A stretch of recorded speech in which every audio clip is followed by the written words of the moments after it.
Vamos a tener a continuación un conversatorio sobre prevención, pero para eso vamos a dividirnos en dos. Me place presentar nuevamente al doctor Fernando Rivera de la Mayo Clinic. Él hace parte del Departamento de Medicina, División de Medicina Interna y se desempeña principalmente en la parte de salud ejecutiva. Bienvenido nuevamente, doctor. Muchas gracias. Bueno, nuevamente muchísimas gracias.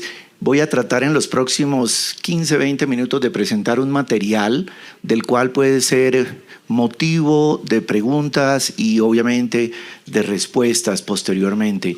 Pero quiero simplemente dejarles una buena imagen acerca de un resumen que les he hecho de la medicina preventiva para el médico general, el médico internista especializado en medicina interna y para nuestros pacientes adultos ambulatorios. Nuevamente, no tengo ningún conflicto de intereses para esta presentación y vamos a hacer un repaso general, una visión general del tema, unas fuentes de información que son prácticas para ustedes.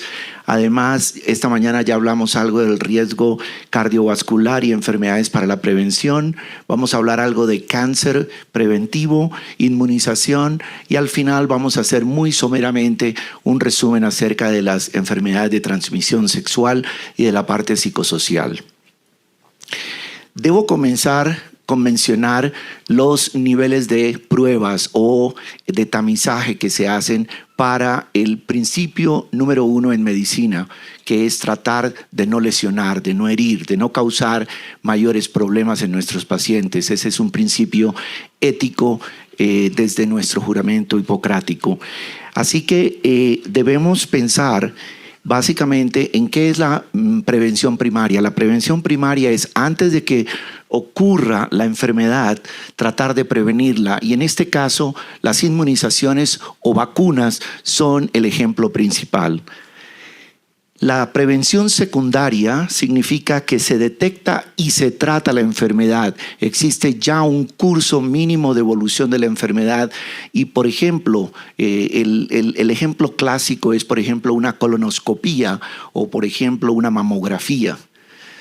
Y la prevención terciaria significa que ya debemos tratar para evitar complicaciones en una enfermedad ya establecida, como por ejemplo una rehabilitación cardíaca después de un infarto agudo del miocardio.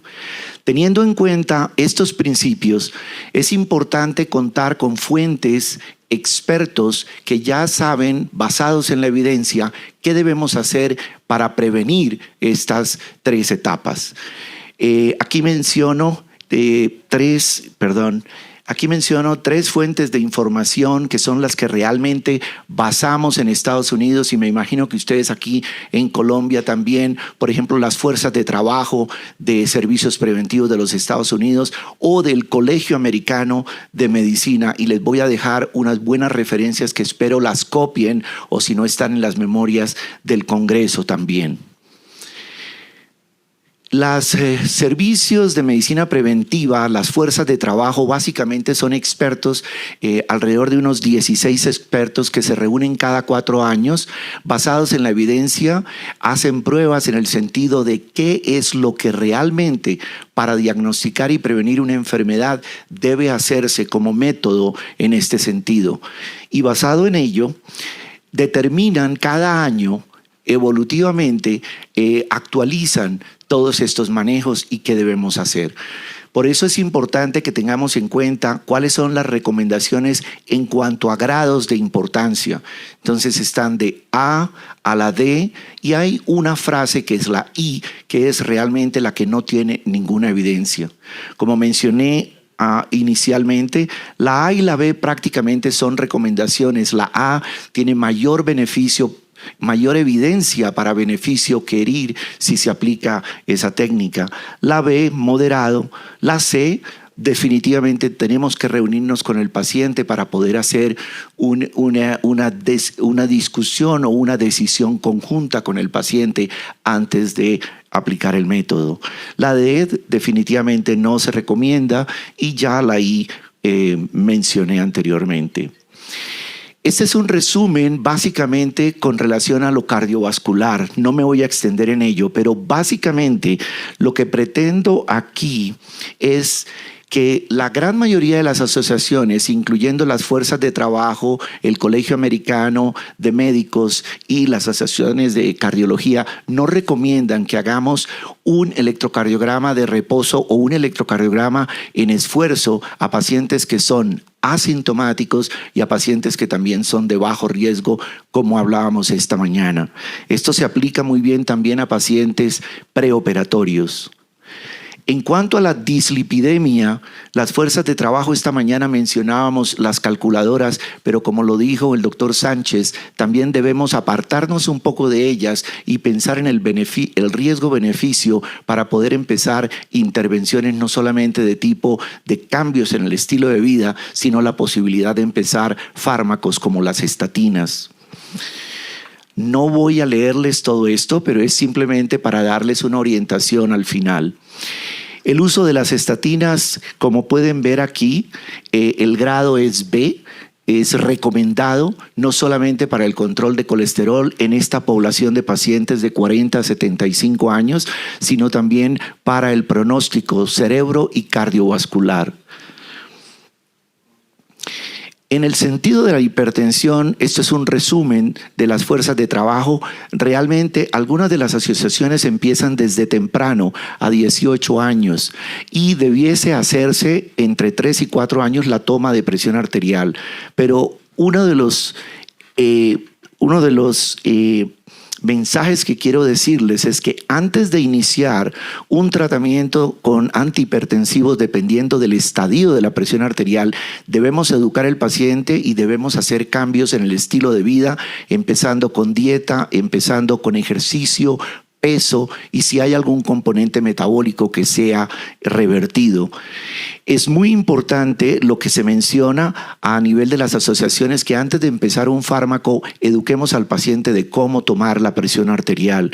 Y idealmente debiese hacerse en un ambiente fuera de la oficina, del consultorio. Y yo le reparto a mis pacientes este folleto que lo pueden conseguir fácilmente de la Asociación Americana del Corazón, en donde es lo básico para poder tener un verdadero valor de la presión arterial. Rápidamente, el nivel del tensiómetro debe hacerse al nivel del corazón. La mano que está en el brazo que se toma debe mirar al techo, evitar una torsión del miembro. No tener ropas apretadas porque puede elevar la presión intraabdominal y puede ocasionar un mayor retorno venoso y puede elevar la presión indirectamente. Y los pies deben estar sobre el suelo, relajado, y no tomarlo antes de 10, 15 minutos, idealmente de reposo. No me voy a detener acá, son los niveles de hipertensión que ya mencioné de la Asociación Americana del Corazón.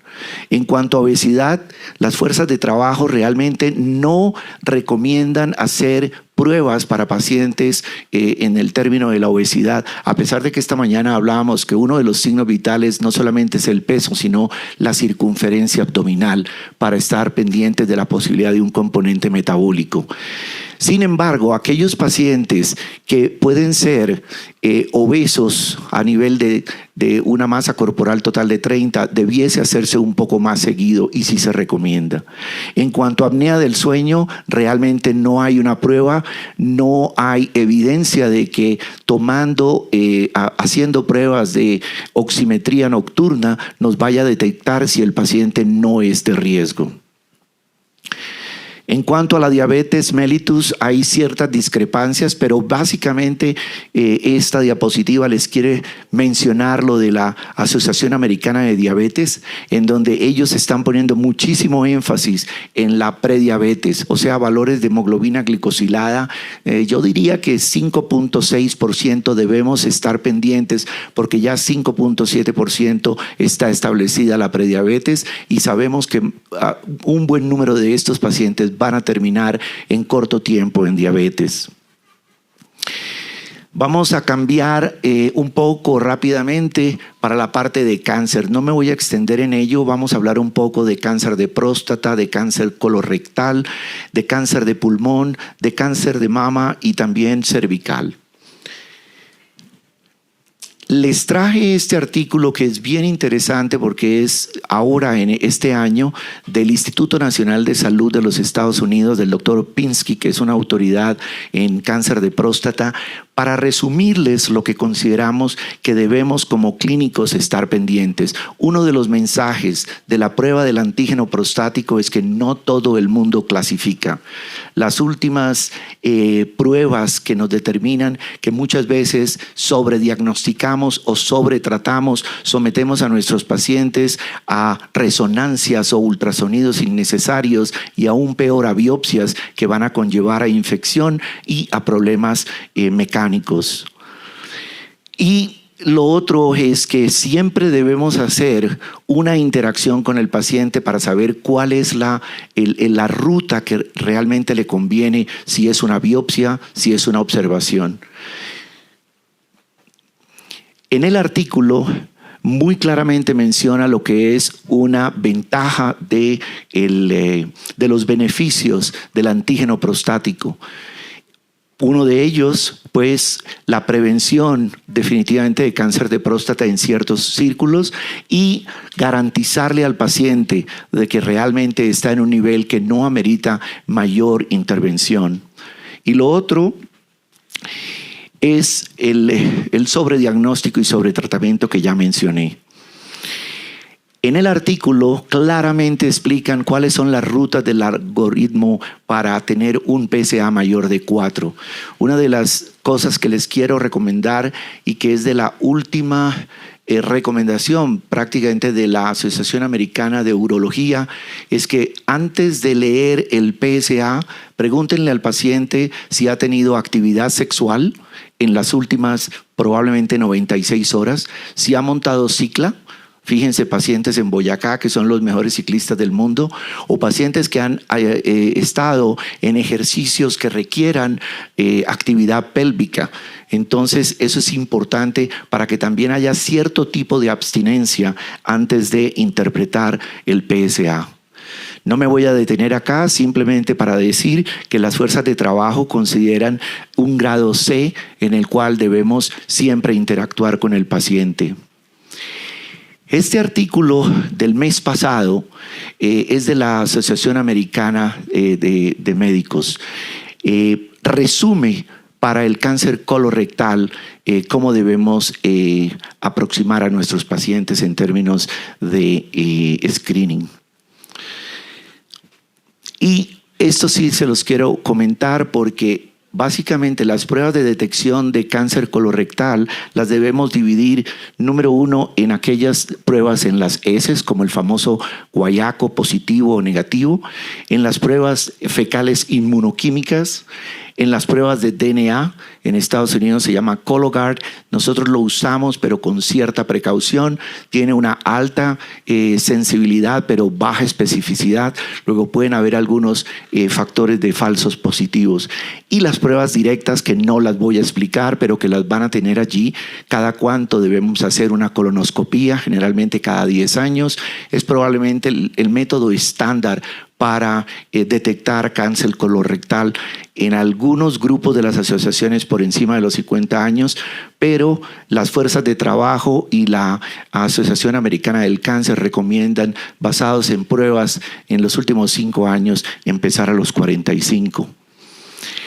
Esto es un resumen del grado de confiabilidad, de beneficio y riesgo de las fuerzas de trabajo para los adultos entre los 45 y 49 años más temprano, basados en pruebas que determinaron el beneficio.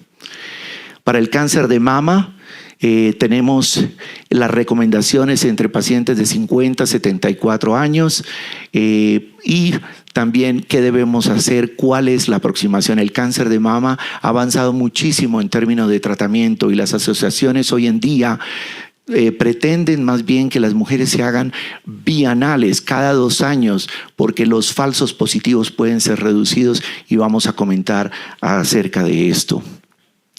La actualidad es permanente. Luego, cuando ustedes visitan estas fuerzas de trabajo, la página web, van a notar que van cambiando y se van actualizando. Pero este es el resumen en general.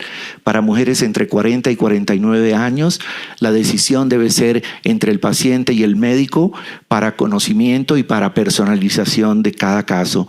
Entre mujeres de 50 a 74, nuevamente les recuerdo, screen cada 2 años. Nosotros recomendamos el autoexamen de mama, pero realmente las academias en cuanto a la oficina hacer examen de mama tiene poca predictibilidad en cuanto a cáncer de mama. Y para mujeres mayores de 75 años, pues no hay una recomendación. No me voy a detener aquí porque es simplemente demostrar lo de las asociaciones. Algunas veces nos preguntamos, ¿pero cuál vamos a escoger? Realmente las fuerzas de trabajo de medicina preventiva de los Estados Unidos son muy adecuadas. Si ustedes me dicen, ¿cuál de todas escogemos? Sin embargo, yo tengo mi experiencia personal de que en cáncer de mama, en cáncer de colon, la Asociación Americana de Cáncer es bastante actualizada, bastante práctica, bastante objetiva. Luego yo las uso para esas dos entidades. El cáncer de pulmón, básicamente lo que voy a mencionar es que aquellos que han entre la edad de 50 a 80 años y han tenido una incidencia de más de 20 paquetes por año y aún están fumando dentro de los últimos 15 años, debiesen ofrecérseles una baja dosis de un TAC de pulmón en forma anual. Y esto debe limitarse hasta 15 años que ya dejen de fumar o que la expectativa de vida sea menos de 10 años. Vamos rápidamente a pasar, yo creo que en los próximos 5 o 10 minutos voy a terminar acerca de las vacunas y les voy a traer una primicia. Si ustedes van al Colegio Americano de Médicos, ACP, van a la página web o si son miembros, van a tener la ventaja de tener a la mano en su oficina con su laptop o su computador, o no necesariamente si no tienen el computador, imprimir a color las siguientes indicaciones que son bien prácticas. Fueron publicadas en el Annals of Internal Medicine en marzo de este año y son las que salieron en octubre porque cada octubre se reúne el panel de expertos y se publicó. Ahí están las referencias. Esta parte es bien importante. Cuando ustedes abren la página, ustedes van a encontrar esta actualidad. Son videos, son la serie de videos del American College of Physicians, del Colegio Americano de Médicos, que les van a llevar de la mano prácticamente a cómo ofrecer vacunas en el grupo de pacientes adultos. Básicamente, en la página central tienen que poner cuidado acerca de las dos tablas. Esta tabla número 1 es vacunas por edad. La tabla número 2, vacunas por condición clínica. Las notas son muy importantes porque cada vacuna que tenga cualquier complejidad, cualquier rama o cualquier refuerzo va a estar específicamente en esa sección. Y los apéndices básicamente son contraindicaciones y precauciones. Y si están en su computador en la oficina, ustedes pueden aplicar el superlink y les va a dar para específicos la información. Una de las cosas que cambió este año, esta es la página central de esas recomendaciones, es el COVID-19. El COVID-19, en donde vamos a ver información general, las vacunas monovalentes y bivalentes como los refuerzos y las que están aceptadas en Estados Unidos para uso de emergencia, las tienen allí. Sin embargo, también van a ver las rutinas de vacunación y muy importante el uso de anticuerpos monoclonales también. Vacunas que no aparecieron arriba para un uso de urgencias también están mencionadas. Es importante que nuevamente apareció polio en los Estados Unidos, muy aislados casos en Nueva York a finales del año pasado, razón por la cual ellos la colocan también en la página principal de inmunizaciones. Se le da crédito también a los farmacéuticos en Estados Unidos. Cumplieron una labor esencial durante el COVID-19, razón por la cual ellos avalan el uso de estas tablas para inmunizaciones. Los códigos, el amarillo es recomendado, el púrpura o violeta es recomendado con ciertas condiciones, el azul debe haber una decisión compartida con el paciente, debe haber una precaución en el color anaranjado, en el color rojo hay una contraindicación de la vacuna y van a ver también que va a haber un asterisco.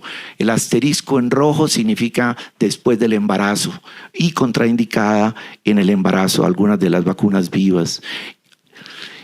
Obviamente a veces uno se enfrenta a esto y es casi confuso, pero si bajan la aplicación del Colegio Americano van a ver lo fácil que es, porque este año, además de involucrar el COVID-19 en primera instancia, mejoraron la intensidad de los colores, las opciones con las notas, las precauciones que deben tenerse. No me voy a detener, obviamente hay otras vacunas en la tabla y muy importante los adultos en cuanto a la hepatitis B. Todo lo que está en amarillo significa que es recomendado. Muy importante las embarazadas, como vemos, vacunas vivas, como por ejemplo el del virus de la influenza vivo atenuado, el triple de la rubiola, sarampión y paperas, el virus zóster también son contraindicadas en el embarazo. Sin embargo, ustedes pueden ver que hay un asterisco en esa contraindicación, significa que después del embarazo los pacientes deben recibir la vacuna. Pacientes con esplenectomía o asplenia, tanto funcional como orgánica, también las vacunas vivas como la de la influenza está contraindicada, pero es la que más recomendaciones tiene en torno a vacunación. Las vacunas del meningococo también tienen una mención al final. Esto acerca de la hepatitis B, no me voy a detener mucho, y situaciones especiales como pacientes en hemodiálisis que necesitan 3 o 4 dosis dependiendo de la gente. La vacuna de la influenza, el mensaje, ¿se acuerdan que en el año 2021 las fuerzas de trabajo y sobre todo el consejo del Comité de Consejería de Inmunizaciones, de práctica de inmunización, recomendó cuatrivalentes para los adultos mayores de 65 años? La recomendación de hoy en día es aquel paciente que no tenga la posibilidad de una cuadrivalente, la que tengan disponible es adecuada. Es muy importante tener en cuenta esto. Esta es la vacuna del meningococo. Hay 2 vacunas del meningococo, la MEN-ACWY, muy complicado, y la MEN-B para el meningococo tipo B. No son intercambiables en algunas de las situaciones. Y este es el resumen para el neumococo. Las vacunas del neumococo son bastante complejas en términos de cómo están los pacientes, qué situación tienen y cuál aplicar. Por eso es la única vacuna que el CDC tiene una aplicación para el teléfono. Muy fácil, ustedes simplemente la bajan y les van a indicar de acuerdo al paciente si recibió anteriormente neumococo o si es virgen para el neumococo o la edad del neumococo. Si han recibido polisacarácidas vacuna, entonces pueden recibir la PCV 20. En polio ya mencioné, y lo último son los apéndices. Los apéndices son para contraindicaciones y precauciones. Nuevamente les recuerdo que lo más importante de la práctica médica es no lesionar. Y lo más importante de los médicos generales y los especialistas en medicina interna es poder difundir y aplicar en nuestros pacientes la posibilidad de cura o por lo menos de reducir las complicaciones que las enfermedades traen. Muchísimas gracias. Yo sé que el tiempo es corto para un tema tan complejo, pero estamos aquí para las preguntas que bien tengan. Muchísimas gracias.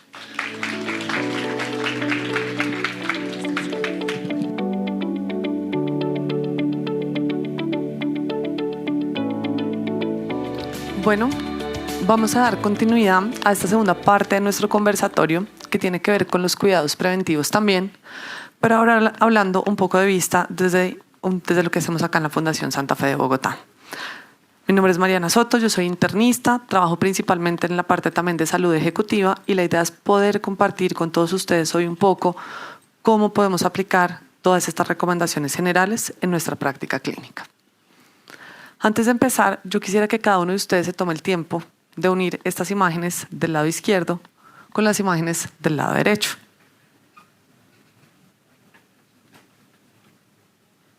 Posiblemente ya todos lograron hacer esta unión.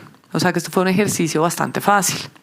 Y posiblemente cuando uno habla de prevención, siente que el ejercicio es igual de fácil. Pero cuando nos vamos a la práctica clínica, nos damos cuenta que la prevención es un poquito más difícil. Cuando nosotros vemos pacientes en la consulta y alineados un poco con lo que decía el doctor Rivera, nos damos cuenta que nosotros tenemos dos metas importantes. La primera, poder prevenirle la enfermedad a este paciente, poderle asegurar que goce de salud. Y la segunda, obviamente, darle un tratamiento puntual en caso de que tenga una enfermedad. Esto que nos deja que la prevención sí tiene un papel importante en la práctica médica y que esto puede conducir a mejoras significativas de la salud de los pacientes. Cuando nosotros miramos los logros grandes del siglo XX, nos damos cuenta que, por ejemplo, en Estados Unidos hablan de muchísimos temas que tienen que ver con oportunidad de prevención y con el impacto que esto tiene a nivel de muerte, a nivel de enfermedad y a nivel de discapacidad. Y no es una coincidencia lo que está acá resaltado en rojo, porque fíjense que es muchas de las cosas que ya habló el doctor y de las que yo les quiero hablar hoy también. Vamos a hablar algunas cosas de enfermedad cardiovascular, prevención de infecciones y vacunación y algunas otras cosas de estilos de vida. Pero claramente la prevención representa un reto y seguro muchos de ustedes ya se están preguntando cómo voy a hacer yo todo esto en una consulta que es tan limitada en tiempo. Entonces yo digo que acá lo primero que nosotros tenemos que hacer es empezar a priorizar. Necesitamos priorizar las cosas que vamos a hacer con cada paciente para saber qué le vamos a recomendar, pero también, como veíamos en las recomendaciones, de pronto qué vamos a desestimar o qué vamos a dejar de lado. Adicionalmente, esto nos va a permitir dar un servicio eficiente en una consulta que cada vez tiene más trabas, más cosas en el sistema, más cosas a nivel administrativo y que adicionalmente tiene un tiempo más corto. Y obviamente tiene que ver mucho la parte de costo-efectividad, porque claramente necesitamos prevenir, pero obviamente sin incrementar sustancialmente los costos. Entonces, no es una coincidencia tampoco que acá tengamos las mismas recomendaciones y posiblemente donde nosotros nos vamos a centrar son en los grados A y B, que ya nos explicaron que son tal vez los que tienen mayor evidencia con respecto a las recomendaciones preventivas. Posiblemente las recomendaciones del tipo C de este grupo de trabajo de servicios preventivos de Estados Unidos son aquellas que nosotros vamos a empezar a individualizar y las D e I pues son las que no vamos de pronto a tener en cuenta en una consulta preventiva. Pero obviamente hablar de prevención siempre tiene pros y siempre tiene contras. Dentro de los pros que tenemos, que posiblemente nosotros a partir de la prevención vamos a hacer que los pacientes tengan mayor probabilidad de llegar a ciertos diagnósticos, que lo hagan de manera temprana y que también puedan recibir tratamientos posiblemente menos invasivos. Adicionalmente buscamos reducir la incidencia de ciertas enfermedades, como por ejemplo puede ser la enfermedad cardiovascular, donde queremos evitar que se desarrolle y también todo va a ir apuntado a disminuir el número de muertes. Pero obviamente esto trae el otro lado que es un poquito más controversial y es que por un lado, como decía el doctor, muchas veces podemos estar yéndonos hacia el lado del sobrediagnóstico. Adicionalmente podemos tener resultados ya sea falsos positivos o falsos negativos que generan ansiedad en el paciente. Entonces vamos a hablar de cómo es importante mantener una buena relación médico-paciente acá y obviamente necesitamos que todas estas cosas no vayan a incrementar considerablemente los gastos en los servicios de salud. Entonces, cuando nosotros hablamos un poquito de cómo prevenir de manera eficiente, ¿qué tenemos? Yo diría que lo primero es hacer una atención centrada en la persona y esto nos va a permitir definir cuáles problemas de salud son prioritarios en ese paciente y cuáles serían las intervenciones eficaces. Y nosotros en este momento estamos en un hospital cuyo logo es atención centrada en la persona. Para esto, ¿qué tenemos que hacer? Primero que todo, una muy buena historia clínica donde tengamos en cuenta factores de riesgo que no son modificables. Posiblemente acá encontramos la edad, sexo y algunos antecedentes familiares. Pero claramente también centrarnos sobre los factores de riesgo que sí son modificables. Y acá hablaremos posiblemente mucho de estilos de vida. Sin duda alguna es importantísimo tener en cuenta qué comorbilidades tiene este paciente para saber qué le voy a ofrecer y hasta dónde se lo voy a ofrecer en términos de prevención. Y finalmente, y muy importante, qué preferencia tiene el paciente. Nosotros tenemos un país que es muy diverso en idiosincrasia también, y muchas veces la consideración del paciente no es la misma consideración del médico. Y aunque son bastante controvertidas las visitas periódicas y no se ha dejado claro cuál es esa periodicidad en las que uno las debería hacer, está clarísimo que este tipo de visitas mejoran la relación del médico con su paciente, generan espacios, digamos, donde uno puede hablar sobre ciertos temas que pueden abrir campo para hablar más de prevención, y también hace que los pacientes con mayor frecuencia sigan las recomendaciones que les han dado sus médicos. Por el otro lado, esto también permite que nosotros refiramos al paciente. Muchas veces nosotros tenemos la capacidad de decirle al paciente: yo conozco a la persona o el médico que le puede dar solución a su problema. Y es parte de lo que nosotros queremos hacer con esta atención centrada en el paciente. Y como hablábamos ahorita, también es claro que necesitamos saber cuándo parar en términos de prevención. Y traigo este artículo que me pareció un poquito controversial también sobre las visitas rutinarias. Fíjense que no hay suficiente evidencia para que sea a favor o para que sea en contra. Y acá les dejo un pequeño apartado, pero lo que más me llamó la atención de esto es volver a humanizar la medicina. El médico, si bien tiene una serie de recomendaciones y una serie de guías de práctica clínica, no es solamente un robot que sigue algoritmos, sino que también es bastante importante esas visitas de rutina donde nosotros generamos esos lazos, donde nosotros intimidamos ciertas cosas con el paciente, donde se crean esas relaciones de confianza, y muchas veces esto se da en la atención primaria. Entonces, no siempre vamos a necesitar tener como la mayor evidencia, pero hay una serie de cosas que nos van a permitir mezclar, y acá les traigo pues digamos como esto para que después lo puedan revisar. Entonces, un poquito como digamos en sintonía con el doctor, vamos a hablar como de 5 temas importantes que van a ser enfermedad cardiovascular, algunos temas puntuales de cáncer, pero digamos más de nuestra epidemiología local, algunas cositas de salud mental y salud ósea, y también par comentarios de inmunizaciones. Una cosa que a mí me parece importantísima, y posiblemente todos ustedes ya me han oído hablar de eso, es hablar desde el punto de vista de estilos de vida saludables. Y esto va a ser transversal a esos 5 temas que hemos planteado y a todo lo que hemos hablado pues posiblemente esta mañana. Y nosotros hemos tratado de que la Fundación Santa Fe de Bogotá pueda empezar a decir que toda actividad en salud tiene una intervención sobre hábitos de vida saludables. Y acá principalmente hablamos de 5 cosas: dar consejería sobre alimentación, sobre actividad física, sueño, consumo de sustancias, digamos, nocivas para la salud, y ciertas cosas de bienestar y salud mental. Entonces, este va a ser otro de los eslogans que nos va a acompañar todo el tiempo. Cada uno de nosotros, en lo que haga, se va a enfocar en que su paciente tenga estilos de vida saludables, que tal vez es el primer paso en términos de prevención, posiblemente un pasito más atrás en la prevención primordial para evitar que se desarrollen enfermedades. Y esto me da pie para hablar de uno de los temas que no solo más me gusta, sino que es muy importante hoy en día, que es el riesgo cardiovascular y la enfermedad cardiovascular. No nos vamos a detener mucho, porque esta mañana ustedes ya tuvieron, digamos, una charla de eso, pero la enfermedad cardiovascular hoy en día es la primera causa de mortalidad en Colombia y en el mundo. O sea que sigue siendo importante hablar de esto en la consulta. ¿Y qué tenemos que hacer en términos preventivos nosotros? Claramente, hacer un cálculo del riesgo cardiovascular, que ya saben ustedes con qué estrategias cuentan, y también tener en cuenta qué factores de riesgo me pueden modificar ese riesgo cardiovascular para yo poder intervenir a mi paciente. Y digamos que a manera de resumen, a mí me gusta mucho este circulito de los 8 como esenciales de la vida y de la salud cardiovascular que publicó la AJA. En la parte, digamos, acá de arriba, estos 4 primeros, fíjense que tiene que ver mucho con todos los estilos de vida que hablamos. Sabemos que el CZ-tabaquismo es de las principales intervenciones que más tiene, digamos, como evidencia en prevención primaria y secundaria de enfermedad cardiovascular. Importante hablar sobre el tema del sueño, alimentación saludable y actividad física. Pero sigue siendo también muy importante, y lo veíamos en las recomendaciones del Task Force, hacer ese tamizaje sobre hipertensión arterial, sobre los niveles de colesterol, sobre la parte de sobrepeso y obesidad a partir del cálculo del índice de masa corporal, y finalmente también sobre los niveles de azúcar. Y yo también me uno mucho a la propuesta, digamos, del doctor Rivera, que no solamente tenemos que hacer tamizaje para diabetes, sino muy importante también para prediabetes. Y cada vez es más la literatura que sale de esto. Entonces es importante que nosotros tengamos en cuenta eso. Y uno de los avances que nosotros hemos logrado en la Fundación Santa Fe es que en nuestro laboratorio ya se están reportando a la luz, digamos, de las recomendaciones internacionales los niveles de hemoglobina glicosilada para prediabetes y para diabetes. En términos, digamos, de cáncer, yo acá les traje principalmente los 4 como cánceres que son más comunes, tanto en hombres como en mujeres, en nuestra población colombiana y una serie de recomendaciones para tener en cuenta. Y acá hablamos principalmente de cáncer de mama, cáncer de cervix, cáncer colorectal y cáncer de próstata.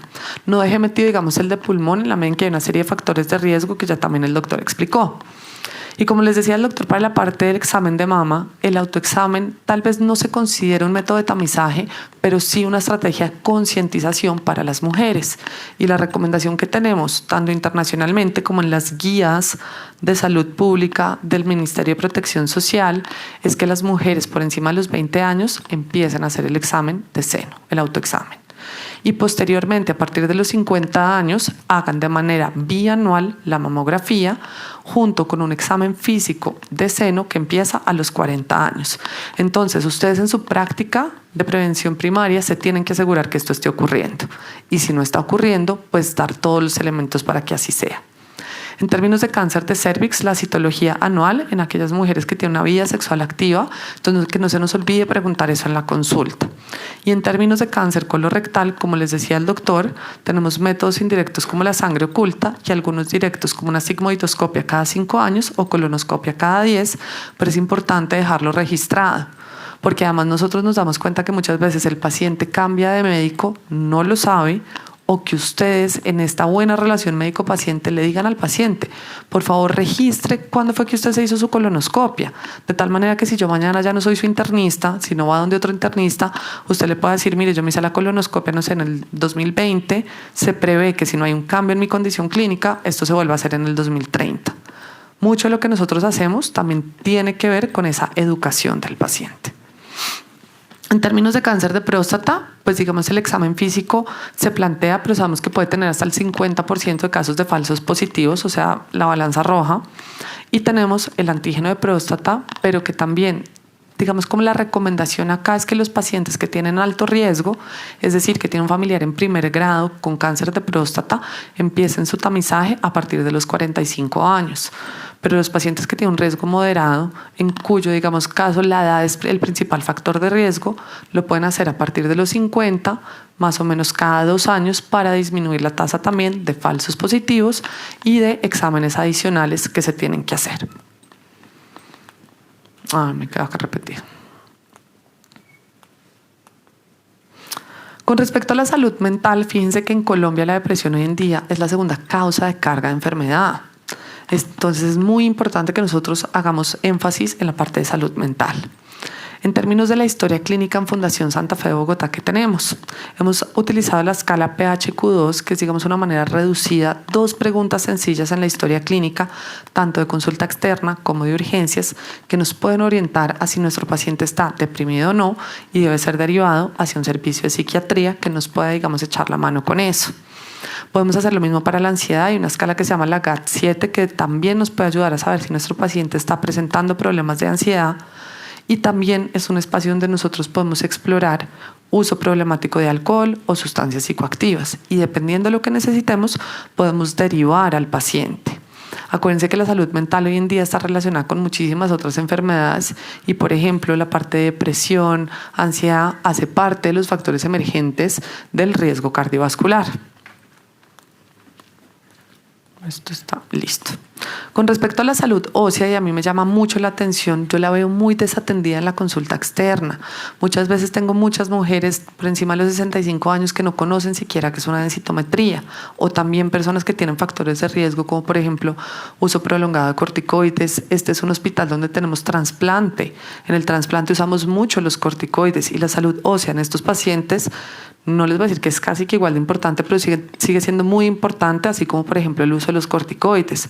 Entonces este es un tema que no podemos dejar de lado y que hace parte, digamos, de ese escalón de prevención, y también lo encontramos en nuestras guías locales. Para las mujeres mayores de 65 años se recomienda una densitometría más o menos cada 2 años, que es cuando posiblemente vamos a ver cambios estadísticamente significativos en su densidad mineral ósea.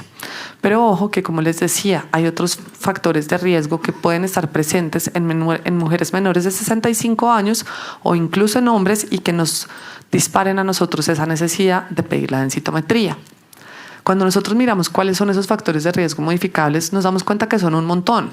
Pero me gustaría acá que ustedes se den cuenta que existen ciertas condiciones genéticas que no podemos cambiar, como lo decíamos ahorita, la parte de la edad, por ejemplo, el antecedente de una fractura de cadera por fragilidad en un familiar de primer grado.